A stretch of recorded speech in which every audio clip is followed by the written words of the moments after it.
Kumusta? Ano nang lagay mo dyan? Ano, kinakaya pa ba? Ang hirap ba? Well, madali na yan, sa totoo lang.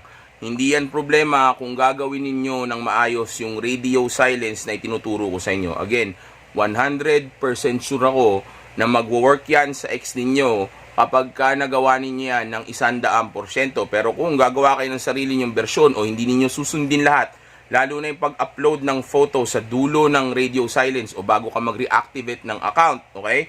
Then, of course, hindi ito mangyayari dahil sarili nyo ng version yan. Hindi ko magagawa na maipangako sa inyo na maibibigay ko ng 100% sa inyo yung bagay na inaasam ninyo o gusto ninyo makuha sa ex ninyo kung hindi ninyo ito gagawin ng tama. Okay? Kumbaga, pwede pa rin siya mag-work kung imo-modify ninyo o gagawa kayo ng sarili nyong version, pero hindi ko na kayang ipangako ng 100% yon dahil of course hindi ko na version yon o hindi ko inaral yon, hindi ko kinalkula yon, hindi namin na test yon o hindi namin na experience yon, kaya hindi ko pwedeng ipangako sa inyo. So again, sundin nyo lang ng maayos at mabuti yung radio silence video na isinare ko sa inyo na talaga namang ilang daang libo na o milyon-milyon mga tao ang natulungan dito sa mundo. Iba't ibang bansa ang mga natulungan yan o iba't ibang mga tao sa iba't ibang bansa at iba-ibang mga lahi ang nakakausap ko dyan. Mula sa simpleng mamamayan hanggang sa mga celebrity at mga politician ay talagang natulungan ko na dyan. No, ayan yung viral video ko. Panoorin nyo lang yan. Basahin nyo yung mga comment section doon. It really works. Pero of course, for it to work, you have to, follow the instruction o yung tamang procedure ng technique na iyan o yung game na iyan para mag-work. Okay, well, hindi ko alam kung gusto mo balik yung ex mo, gusto mo lang may mangyari sa inyo o kung ano man yung intention mo. Okay, nasa sayo na yan. Okay, pero kung ako tatanungin nyo, mas maganda ko i-downgrade nyo na lang yung mga ex ninyo sa dating na lang kaysa may relasyon pa rin kayo o magkukumit ka pa rin. Okay, pero kung gusto nyo pa rin gawin yan, nasa sa inyo yan. Pero ako tatanungin nyo, mas mabuti kung ganun, sundin niyo yung game ko para makuha mo pa rin yung ex mo kahit na hindi na kayo committed at hindi na kayo in a relationship dalawa. Kumbaga, makuha mo pa rin lahat ng gusto mo sa ex mo. Matter of fact, mas lalo pa siyang sasubmit ngayon kung makikipag-date ka na lang sa kanya at susundin mo yung game ko. Okay? Instead na yung salita niya ang kunin mo o yung oo niya, yung emosyon o yung puso o yung utak niya ang kunin mo. Well, tinuturo ko naman na yan sa ibang mga video ko. So, sundin nyo na lang yung radio silence dahil maniwala kayo sa akin. Pag sinunod nyo yung sinasabi ko, yung bagay na gusto ninyong makuha sa ex ninyo, makukuha at makukuha ninyo talaga yon. Sundin nyo lang ng tama. Okay. So, ngayon, ano ba itong advice na gusto kong sabihin sa inyo na rason kung ba't ginawa ko tong video na ito? Okay. G, ang isa sa mga sign na yung ex mo ay hindi pa talaga nakaka-recover sa iyo, kahit na sabihin pa nating may bago siyang boyfriend ngayon, okay? Since sabihin nating hindi ni-reject mo siya o kaya let's say nagpaka-betamil sim ka sa kanya kaya na-turn off siya, okay? O kaya sabihin nating iniwan mo yung babae, okay?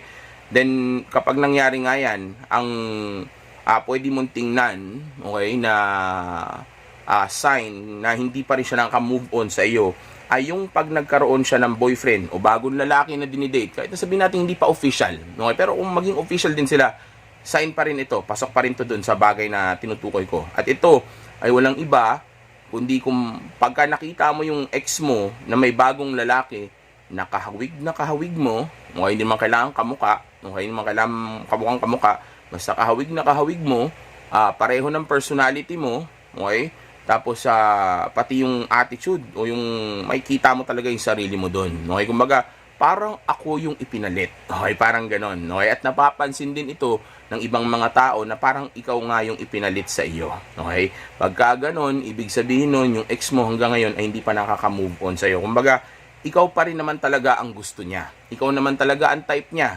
Kaso bumaba ang attraction at interest level niya sa iyo na actually rason kung bakit naapektuhan yung nararamdaman niyang emosyon para sa iyo, okay? Kaya nakipaghiwalay siya sa iyo kasi nawalan lang siya ng respeto, bumaba yung value mo sa mata niya. Pero sa totoo lang, yung looks mo, yung personality mo, yung forma mo, yung ikaw, yung pagiging ikaw, gusto ka niya. Kaso sablay ang leadership mo at hindi mo alam kung paano i-engage yung emosyon niya consistently, kaya ngayon nakipaghiwalay itong babae. Okay, kumbaga, hindi naman sa hindi kanya type ka naman niya talaga, kaya nga naging kayo, kaya nakilala mo siya, nailabas mo siya, nagawa niya yung mga bagay na gusto mo, sinubo niya yung ano, nilunok niya yung ano, di ba?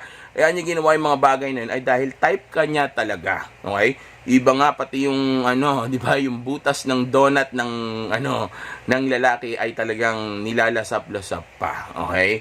Yun yung sinasabi ko. Kumbaga, type ka naman niya talaga. So, ginawa naman niya lahat ng pwede niyang gawin sa'yo nung mga time na okay pa kayo. So, ibig sabihin, walang problema sa kung pasok ka sa preference niya, nagagwapuhan ba siya sa'yo, gusto niya ba yung ugali mo, okay lang sa kanya. Ang problema, since wala kang leadership, hindi mo alam kung ano ang gagawin, hindi mo alam ang female nature, hindi mo alam ang sheet test, hindi mo alam na may mga test yan, hindi mo alam na dapat pala ay alpha ka, okay? Ang nangyari tuloy ngayon, bumagsak yung emosyon niya. Kaya ngayon, confused siya. Kaya nga, ano bang palagi ko sinasabi sa inyo? Sa umpisa, ang breakup ay isa lamang test, okay? Isa lamang itong pagsubok, kaya nga dapat gawin mo yung tama. Dahil nga, mismong yung ex mo, siya rin ay hindi pa siya talagang nakaka-recover o sabihin natin nakaka-move on sa iyo. O sabihin natin talagang gustong makipag-break sa iyo. Hindi pa naman niya talaga gusto yun. Sinusubukan pa lang niya yun sa mga time na yun dahil nga yung emosyon niya at yung respeto niya sa iyo ay said na said na. Okay? Kumbaga, dry na siya. Okay? Hindi niya na kaya. Kaya ngayon nakagawa siya ng isang desisyon na kahit mismong siya ay hindi niya pa rin talaga gustong gawin, pero napuwersa siya dahil nga sa sitwasyon na ibinigay mo sa kanya.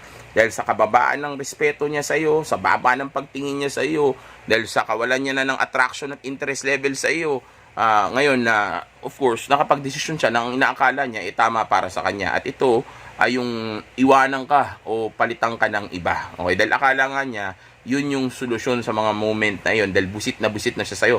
Pero later on, pagka natapos na yung emosyon niya at nag-radio silence ka nga kasi, okay, kumbaga pag nag-radio silence ka at naparealize mo sa kanya yung tunay mong value o yung sabihin nating presence mo ay may importante pala o may napapakinabangan pala siya sa'yo o sabihin nating namimiss ka na niya pag dumating yung time. Lalo na pagka nag-emotional neutral na yung babae na ito, yung emosyon niya, nag-neutralize na. Maniwala ka sa akin, maalala ka ulit niyan. Kasi nga ikaw talaga yung gusto niya. Sa dami ng lalaki niya before, isipin mo ikaw ang pinili niya. Ikaw ang naging boyfriend niya. So, ibig sabihin, ikaw yung gusto niya. Well, meron ding ibang gusto yan, for sure. Pero ibig sabihin, ikaw nga kasi yung pinakamadaling makukuha niya sa ngayon. Kumbaga, ikaw yung pwedeng pang boyfriend eh. Ikaw yung pang provider niya eh. So, gusto ka niya. Pero may iba rin gustong lalaki yan. Pero, yung iba kasi na hindi niya nakikita na fit yun sa bagay na gusto niya sa mga oras na yun. Kumbaga, ikaw pang boyfriend ka kasi. O, di ba? Well, sa umpisa pala, nakikitaan ka na rin niya ng kabetahan. Pero, dahil yan sa commitment, pero hindi naman niya talaga, ang babae kasi subconsciously, hindi naman nila talaga alam na beta male simp ang isang lalaking nakikipagrelasyon. Later on nila yan nare-realize. Okay? Sa umpisa, may mapapansin nyo parang alpha pa nga treatment sa'yo ng babae, di ba? Malambing, submissive, di ba? Sa umpisa, ganyan yan. Kaya nga akala nila, yung time na yun, yun yung honeymoon phase. Hindi yun yung honeymoon. Well, honeymoon phase, ang tawag nila sa ganun. Pero hindi talaga yun honeymoon phase. Kumbaga, mataas lang attraction at interest level niya sa iyo.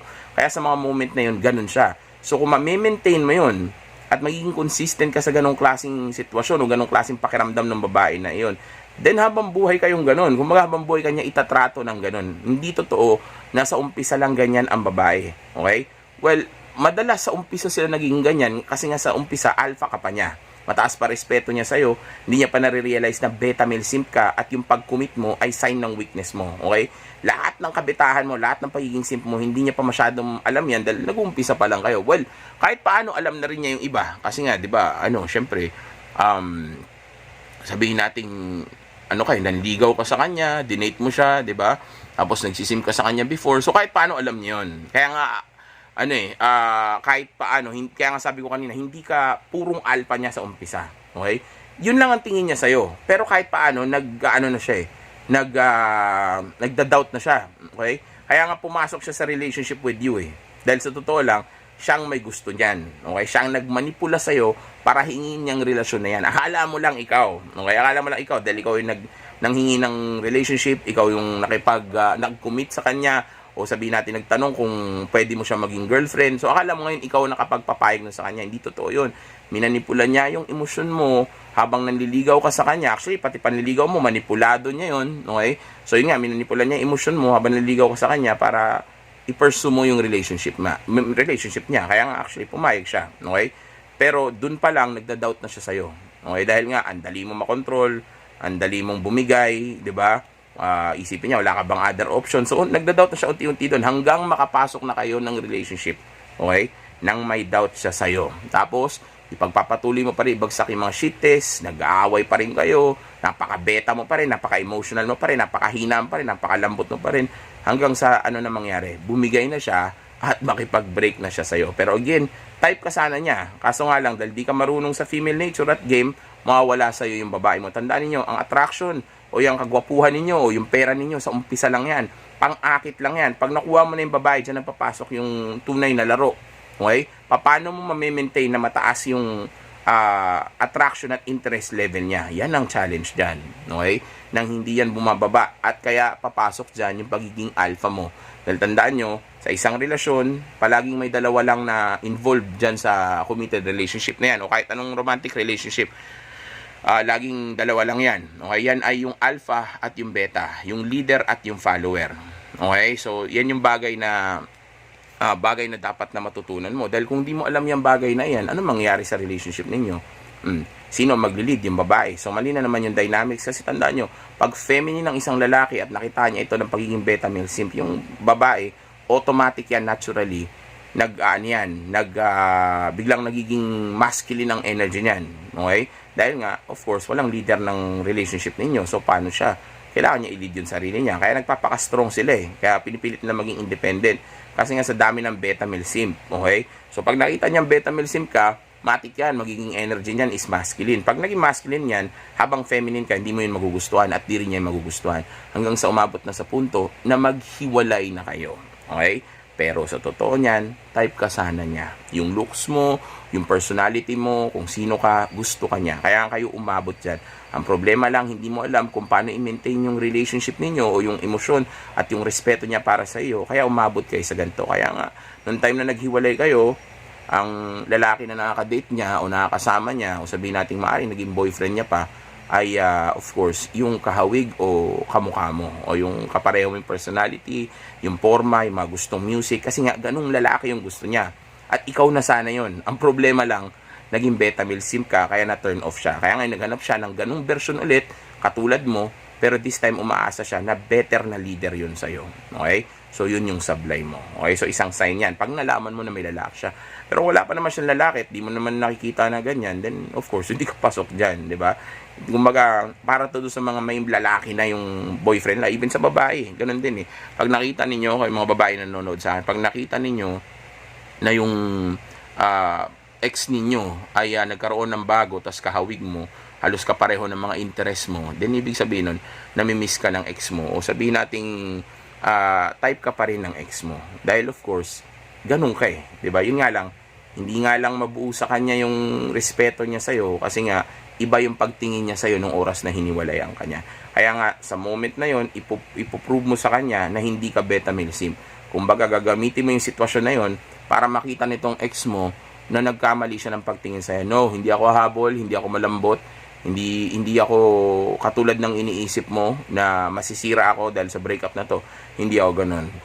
Instead, ipapakita mo sa kanya na ibang klaseng lalaki ka, na kaya mag-move on, marami kang option, hindi ka beta male simp, alpha male ka, high value male ka, kumbaga, kaya mong mabuhay mag-isa, okay? Marami kang pwedeng makadate na iba, okay? Hindi ka magiging emotional, instead mananahimik ka tapos tatanggapin mo na yung breakup ninyo. Okay? Yun ay papakita mo sa kanya para yung pagtingin niya sa iyo na naging rason kung ba't kayo naghiwalay, which is yung pangit na pagtingin niya, yung mababang pagtingin niya sa iyo, muling tataas ito. At pag tumaas yan, since type ka naman niya talaga, okay, bagay na actually magagawa ng radio silence natin, yung mapataas yung attraction at interest level niyan. Pag tumaas ulit yung attraction at interest level niya, then rirespeto siya ulit sa'yo. Pag rumispeto siya ulit sa'yo, then magsisimula ng sumabmit ulit sa'yo yan. Pag sumabmit ulit sa'yo yan, then balik ka na ulit sa alpha role mo. At pag nasa alpha role mo na ikaw, tandaan mo, huwag mo nang sayangin yung sitwasyon na iyon. Okay? Kaya nga sabi ko sa inyo, mag-date na lang kayo para walang mystering mawawala, walang sabihin nating image na masisira o sabihin nating validation na mangyayari, okay? Kasi yan ang isa sa rason kung bakit mayabang yan ngayon, hindi ka pa binabalikan o nagmamatigas kasi nga validated mo siya, alam niya na nandiyan ka lang para sa kanya, na kahit na hindi sila mag-work ng bago niya, pag binalikan ka niya, mababalikan ka niya. Kaya nga tumitest siya ng ng ibang mga lalaki ngayon, sumusubok siya ng iba. Kasi nga, gusto muna niyang itry kung mas may okay ba sa'yo, okay? At kung sakaling kung sakaling makita niya na wala, babalik siya sa'yo. Ginagawa ka niyang safety net. Kaso not all the time bumabalik yan. At pag bumalik yan, hindi sa lahat ng oras magtatagal. Kasi nga, kung ganong klaseng lalaki ka, syempre, bababa respeto niya sa isipin mo. Pagkatapos kanyang hiwalayan, pagkatapos niyang gawin yung mga ginawa niya sa'yo, nandyan ka pa rin sa kanya. Di ba? Wala ka bang iba? Wala ka lang bang respeto sa sarili mo? Di ba? Kaya, wag niyong gawin yung bagay na yan. Pero kung gusto niyo pa rin balik, nasa inyo yan. Pwede ko naman coach. Pag-usapan natin kung ano pwedeng gawin. May mga ganyang cases naman ako na naiayos din. Okay, so depende sa sitwasyon. Okay, pero again, pagka naging boyfriend ka niya, matik betamil simp ka na kaagad. Kasi pumapasok ka sa provider role. Okay, hindi na kayo para sa validational, nasa transactional na kayo. Okay? Well, mahabang usapan yan, pero hindi ko na idadagdag yan dito. May mga video naman na tungkol ako dyan. Pero ang gusto ko lang malaman ninyo ay kapag nakita ninyo na yung ex ninyo ay nagde-date ng kamukha nyo, din ibig sabihin nun, namimiss ka niya. Okay? Ibig sabihin nun, kaya yun ang pinili niya, ay it's either subconsciously ikaw pa rin ang laman ng utak niya kaya napili niya yon, or sinadya niya talagang piliin yon kasi nga namimiss ka niya, o kaya sabihin natin yun talaga kasi yung archetype na gusto niya, ganong klaseng lalaki yung gusto niya, katulad mo. Ang problema lang, naging beta male simp ka kasi. Okay, so this time, magpaka-alpha ka na, mag-focus ka sa self-improvement, huwag mong isipin yan. Ang goal ay mag-move on ka para mawala muna yung emosyon na yan. Dahil kung sakaling magkausap man kayo ulit, mag-reach out yan, which is mangyari naman talaga pag nagawa nyo yung 100% yung radio silence ko. Bro, pangako ko sa ito, mangyayari yan. Gawin mo lang na maayos yung radio silence ko. Gusto ko man i-train sa lahat o sabihin sa inyo lahat ng mga dapat nyo malaman para maintindihan nyo kung ba't mag-work yan. Pero pag ginawa ko yan, naabot tayo mga 3 hours. May video na ako yan. Panoorin nyo na lang. Basta mag-work yan, gawin ninyo. Hindi ako mangako sa inyo ng hindi totoo. Sa tagal ko dito sa industriya na to, ang dami ko na natulungan, proven na yan. Pag ginawa nyo yan, mag-work yan. Okay, yun nga lang, pagka nag-commit ka nga, syempre, pasok ka na naman sa beta male simp. So, pag nag-date kayo, o sabihin natin, nag-reach out na yan, at lumabas na kayo, gusto kong malaman mo na yun yung start ng bagong romantic na relationship ninyo. Hindi man kailangan mag-commit ka, pero yun yung umpisa. Isipin mo ngayon, napatunayan mo na hindi ka pala hindi ka pala duwag, di ba? Hindi ka pala maghahabol, hindi ka pala beta. So, wag mo nang bawiin yun. Tingin niya na sa'yo ngayon is alpha na, nasa yung kapangyarihan, no? Di ba? So, wag mo nang bawiin yung nang hayaan na mawala pa ulit yung image na yun. Instead, pangalagaan mo na this time. Dahil kung may power ka sa kanya, o ikaw ang alpha niya, of course, mas lalo mananatili ang babae, mas lalo siyang re-respeto dahil sa hypergamous nature niya, at dahil sa female nature niya. Okay? Alam niyo naman ang female nature, di ba? Doon sila sa lalaki palagi na mas mataas yung value sa kanila, o yung may mapapala sila, kumbaga yung may silbi sa kanila. So kung syempre hindi ka naman beta male simp, then hindi natin sa pera dadaanin yan, sa emosyon natin kukunin yan. So kung ano yung napapala niya sa emosyon, yun ang gagamitin natin para lalo siya mabaliw, ma-obsess, maghabol at ma-inlove sa iyo. Pero again, choice mo na yan kung babalikan mo. Pero yung pagdating do sa kukontak ba yung babae mo pag ginawa mo yung tinuturo ko, sigurado yan 100%. Kukontak yan, pagbalikan yan, ayusin yan yung relationship ninyo. Pero ang tanong, pag maayos na ba kayo, kaya mo na ba?